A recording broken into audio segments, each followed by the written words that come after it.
Bonjour les amis, alors nous retrouvons le livre de Ruth. Aujourd'hui nous sommes dans le chapitre 2, nous allons lire les versets 15 à 23 pour parler d'une collaboration assez fructueuse.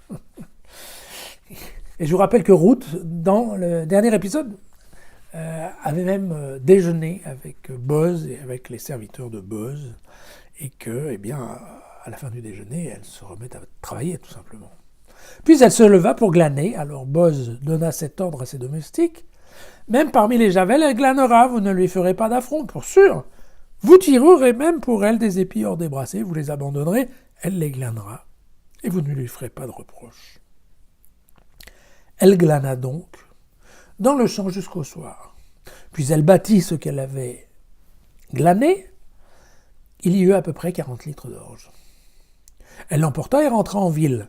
Sa belle-mère vit ce qu'elle avait glané.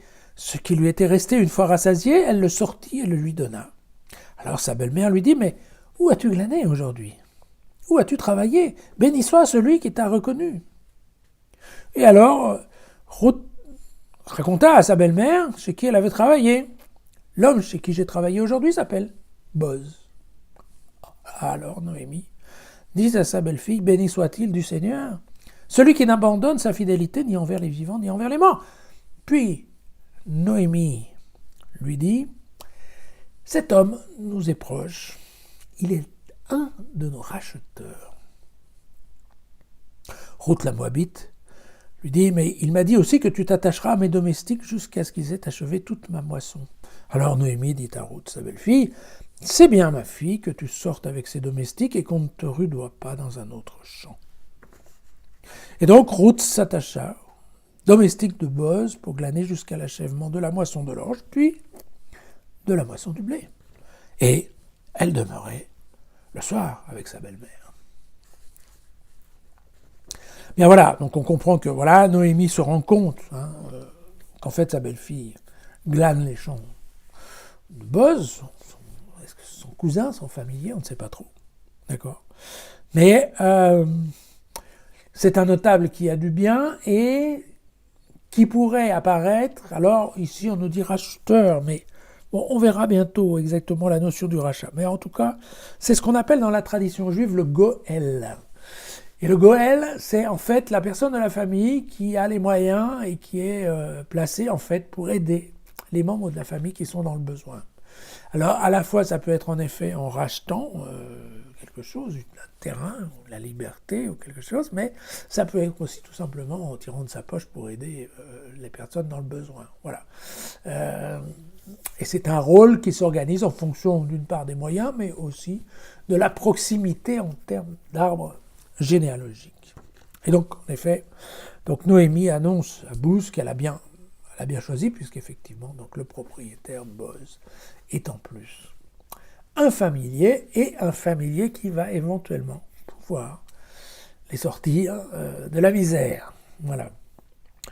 Point de détail, vous avez compris que donc à la fin de la journée, il faut battre le grain, comme le font les moissonneurs sur l'air. Alors là, comme la quantité est beaucoup plus petite, probablement ça ne justifie pas d'aller sur l'air, mais donc en fait la route doit nettoyer, ce qu'on appelle battre, en effet, parce que normalement on tape avec un fléau, n'est-ce pas, pour en fait arriver à séparer l'enveloppe qui est autour du grain, pour récupérer le grain, mais sans l'enveloppe, d'accord.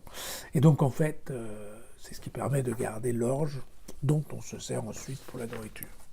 Et donc, vous voyez, bon, ici, elle dit qu'elle ramène 40 litres, je ne pense pas que ce soit les litres d'aujourd'hui, mais c'est autre chose.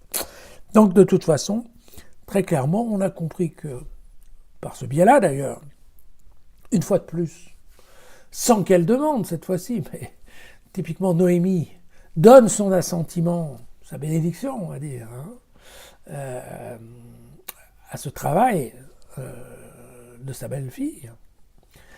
Et on se rend compte que donc, à partir de là, c'est vrai que sa belle-fille a pris en charge sa belle-mère, en termes économiques, de la même façon que l'aurait fait un fils. Voilà.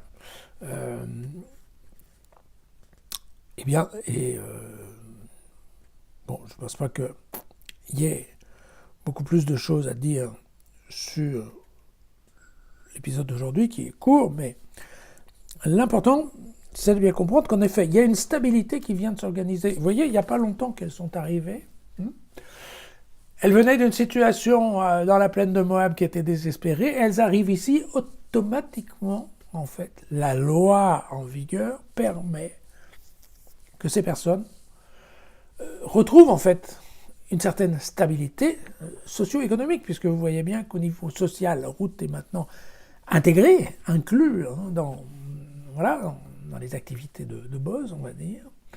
Et qu'en plus de ça, ça va durer un petit peu, puisque vous voyez qu'il y a d'une part la moisson de l'orge, après il y a la moisson de bleu. On a l'impression qu'effectivement, tout ça, il y a une certaine collaboration qui s'installe, une certaine stabilité dont le couple avait bien besoin. Il faut le dire, les choses comme elles sont.